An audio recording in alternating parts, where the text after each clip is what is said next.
ವರ್ಷ ತೊಡಕು, ಹೊಸ ತೊಡಕು ಅಥವಾ ಹೊಸತೊಡಕು. ಏನ್ ಹೀಗಂದ್ರೆ ನೋಡಿ, ವರ್ಷ ತೊಡಕು ಅಂದ್ರೆ ಹೊಸ ವರ್ಷದ ಆರಂಭ.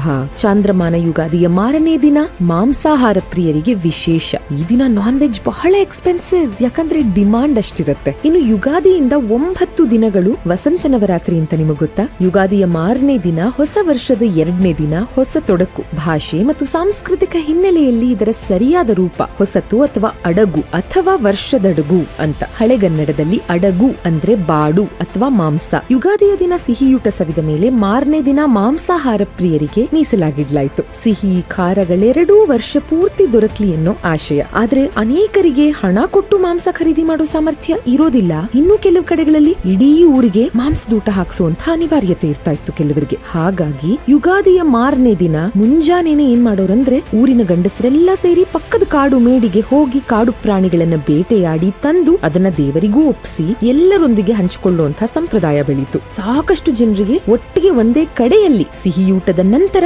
ಮಾಂಸಾಹಾರ ಪ್ರಿಯರಿಗೆ ಹಬ್ಬದೂಟವನ್ನ ಬಡಿಸೋದು ಈ ಆಚರಣೆಯ ಹಿಂದಿನ ಆಶಯ. ಆದ್ರೆ ಹೊಸ ವರ್ಷದ ಆರಂಭದಲ್ಲಿ ಸೇವಿಸುವ ಅಡಗು ಅನ್ನುವ ಪದವೇ ಕಾಲಾಂತರದಲ್ಲಿ ಅವರವರಿಗೆ ತೋಚಿದ ರೂಪದ ಅಪಭ್ರಂಶಗಳಾಗಿವೆ. ಇನ್ನಾದ್ರೂ ಸರಿಯಾದ ಹೆಸರಲ್ಲಿ ಈ ದಿನವನ್ನ ಕರೆಯೋಣ. ಇದು ವರ್ಷದ ಅಡಗು, ಹೊಸ ವರ್ಷದ ಸಮಯದಲ್ಲಿ ಸೇವಿಸೋ ಬಾಡೂಟ.